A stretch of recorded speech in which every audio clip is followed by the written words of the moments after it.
Meus amigos e irmãos, que a paz do Senhor esteja com todos vocês. Quem é o meu próximo? Quem é aquele que eu sou chamado a amar? Quem são aqueles que Deus coloca em minha vida para que faça o bem?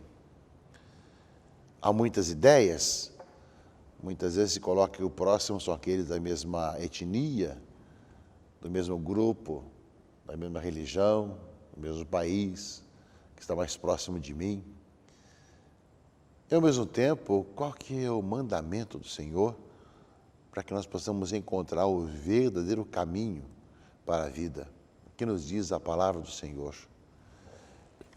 Nesse domingo, caríssimos irmãos e irmãs, nesse final de semana, a palavra vai nos responder com muita clareza o que devemos fazer, como devemos agir e a quem, de que maneira nós somos chamados a agir nesse nosso mundo, nesse nosso tempo. Uma palavra que perpassa os séculos, chega até nós hoje com uma atualidade incrível. É a palavra de Deus que é sempre vive e eficaz, que penetra em nosso coração, mas com uma espada de dois gumes, e que realmente nos faz enxergar o plano e a vontade do Senhor. No Evangelho de Lucas 10, 25 a 37, que é o Evangelho desse 15º domingo, no tempo comum que vivemos nesse final de semana, meus irmãos e irmãs, o mestre da lei se levantou e, querendo pôr Jesus em dificuldade, perguntou: Mestre, que devo fazer para receber em herança a vida eterna? O que eu tenho que fazer? Jesus lhe devolve a pergunta: o que está escrito na lei? Como é que você lê? Ele respondeu: amarás o Senhor teu Deus de todo o teu coração e com toda a tua alma, com toda a tua força e com toda a tua inteligência, e ao teu próximo como a ti mesmo. Então nós vemos que ele já responde a algo que já vai sendo colocado na tradição judaico-cristã: amar a Deus e amar ao próximo. São dois textos do Antigo Testamento: o Shema, amarás o Senhor teu Deus com todo o teu coração, toda a tua vida, etc. E também amar o próximo como a ti mesmo. São textos que já existiam. Portanto, ele resume justamente que a vida eterna consiste em amar a Deus e amar o irmão, amar o próximo. E aí Jesus responde: você respondeu corretamente, é isso mesmo. É só colocar isso em prática. Faze isto e viverás. Ou seja, meus irmãos e irmãs, nós sabemos a resposta. Nós sabemos aquilo que é a vontade do Pai. Falta apenas colocar isso em prática. Amar a Deus e amar ao próximo. Acho que todos nós, desde criança, aprendemos isso. Mesmo os não cristãos, os que não têm fé, de uma certa forma, por viverem em países cristãos, aprenderam que a vida consiste em amar a Deus e amar ao próximo, mesmo que não creiam. E nesse aspecto, meus irmãos e irmãs, Jesus é muito claro e bem prático: faça isso, e você tem a vida eterna, e viverás. Essa foi a pergunta que eu devo fazer para possuir a vida eterna. Essa dimensão horizontal, nós hoje, de amar o próximo, e a dimensão vertical, de amar realmente a Deus. Amar a Deus e amar ao próximo. E nós somos chamados a fazer isso, a colocar em prática isso. Porém, o mestre da lei quer colocar em apuro Jesus, não é? Ele, porém, querendo se justificar, perguntou: quem que é meu próximo? Porque havia uma questão que sou chamado a amar os da minha etnia e odiar o meu inimigo, odiar o outro. Então ele pergunta: quem que é meu próximo? E Jesus conta uma história que vocês vão escutar com atenção na missa desse domingo, em que um homem descia de Jerusalém para Jericó, foi assaltado, arrancaram tudo, espancaram e deixaram quase morto no meio da estrada. Uma estrada deserta, de Jerusalém descendo para Jericó. E ali passam várias pessoas diante do fato.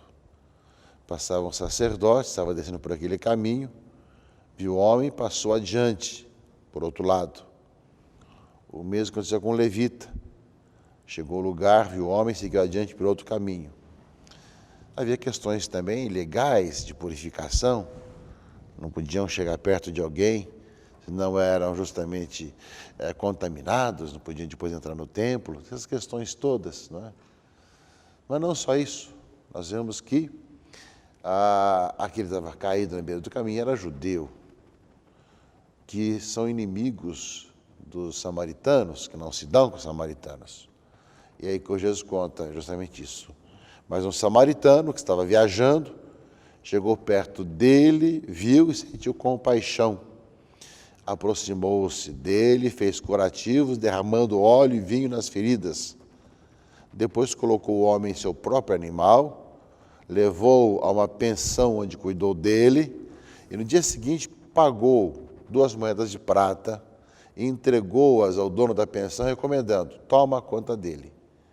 Quando eu voltar, vou pagar o que tiveres gasto a mais. Portanto, alguém que era inimigo um do outro, uma nação da outra, foi quem parou e viu o homem à beira do caminho. Cuidou dele, com aquelas questões, cuidados urgentes, de vinho e óleo, como era costume na época, levou-o para uma estalagem, pagou a conta, cuidou dele, pagou a conta e ainda disse que para quando voltasse iria terminar de pagar o que tivesse gasto a mais. Ou seja, cuidou de quem estava machucado na beira do caminho. Aí então Jesus pergunta, devolve a pergunta justamente, né? Na tua opinião, qual dos 3 foi o próximo do homem que caiu nas mãos dos assaltantes?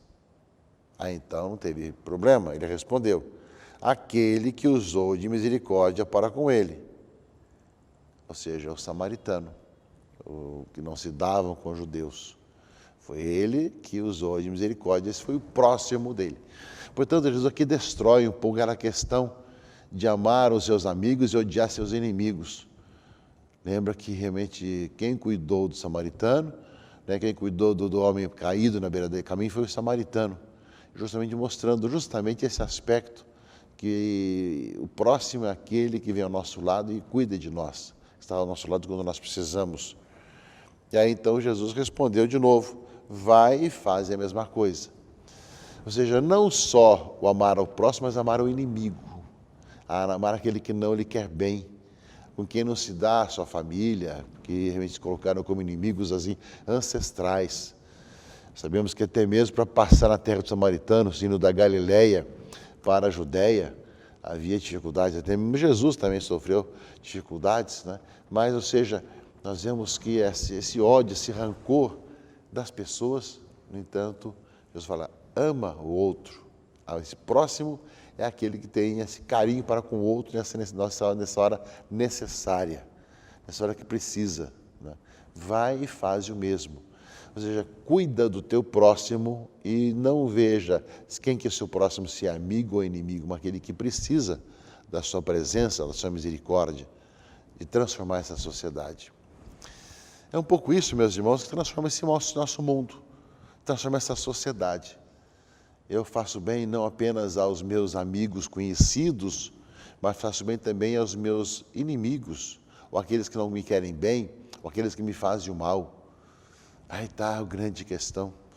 Isso bem pela graça de Deus, pelo dom do Senhor. E por isso mesmo, meus irmãos e irmãs, é a palavra de Deus que você pode colocar em prática, que na leitura primeira do Deuteronômio fala isso. Ouve a voz, Senhor teu Deus, e observa todos os seus mandamentos e preceitos que estão escritos na lei. Faz isto, coloque isso em prática, falou o Evangelho. Moisés fala a mesma coisa. Observa os mandamentos que estão escritos na lei. Converte para o Senhor teu Deus com todo o teu coração e toda a tua alma. E esse mandamento que eu te dou não é difícil demais, nem está fora do teu alcance.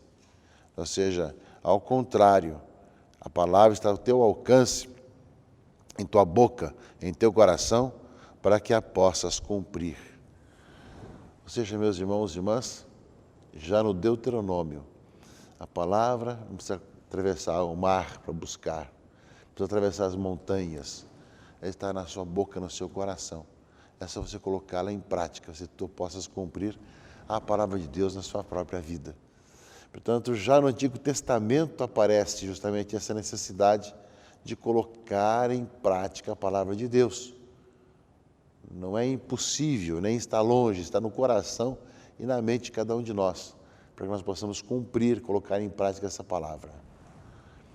E também, por fim, meus irmãos e irmãs, a carta de São Paulo aos Gálatas fala que justamente que o grande sinal desse amor de Deus para conosco é o seu próprio Filho Jesus Cristo. Vem nos mostrar que ele veio amar e dar a vida por todos, até mesmo os seus inimigos. Lembremos que no alto da cruz, ele vai pedir perdão para aqueles que o crucificavam. Pai, perdoai-lhes porque não sabem o que fazem.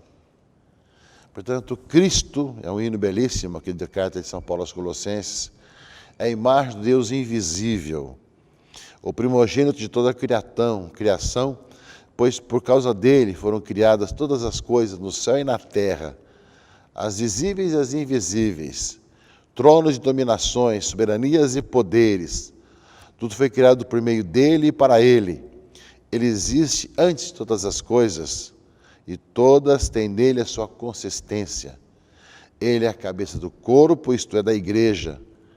Ele é o primogênito, o princípio de todas as mortos, de sorte que em tudo ele tem a primazia, porque Deus quis habitar nele com toda a sua plenitude e por ele reconciliar consigo todos os seres, os que estão na terra e no céu, realizando a paz pelo sangue de sua cruz.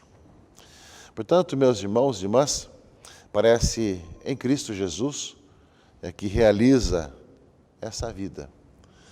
Deus quis habitar nele em toda a sua plenitude e por ele reconciliar consigo todos os seres, os que estão na terra e no céu, realizando a paz pelo sangue da sua cruz.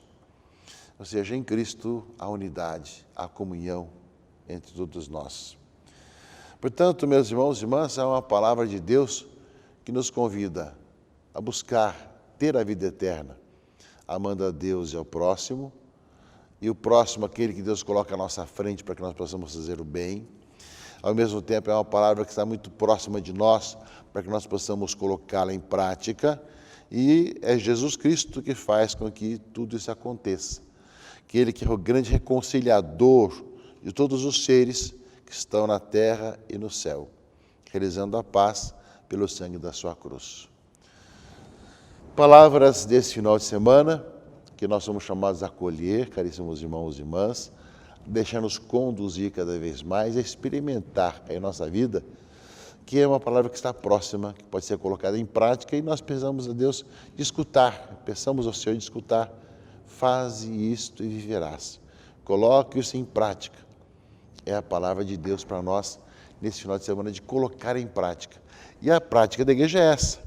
Quando ela trabalha pelo social, ela faz o bem às pessoas, não importa quem seja. Quando ela evangeliza a todos, não importa quem seja. Ou seja, essa questão de poder anunciar a todos, para que todos experimentem a vida.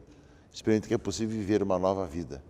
Portanto, é uma palavra que nos convida a ver o mundo de um outro jeito, de uma outra maneira. Mas de tal maneira nos faz viver essa vida eterna, desde já, que nós vamos experimentar que em Cristo a vida acontece. Nele tudo se resume, Ele nos dá o dom, ultimamente, de escutarmos a palavra para que nós possamos cumpri-la e cumprir essa palavra que é amar o Deus e amar ao próximo, como diz o Evangelho, com muita clareza. E ao mesmo tempo nos colocar disponíveis para que as maravilhas aconteçam. Que a palavra de Deus, que será ouvida por todos nós esse final de semana nas missas, ilumine nossos corações, nossas vidas, para que nós possamos cada vez mais e melhor, colocando em prática a palavra de Deus, sermos testemunhas de que é possível viver uma vida nova, que é possível caminhar no Senhor, que é possível anunciar Jesus Cristo no mundo de hoje. Que Deus abençoe e proteja e guarde em nome do Pai e do Filho e do Espírito Santo. Amém.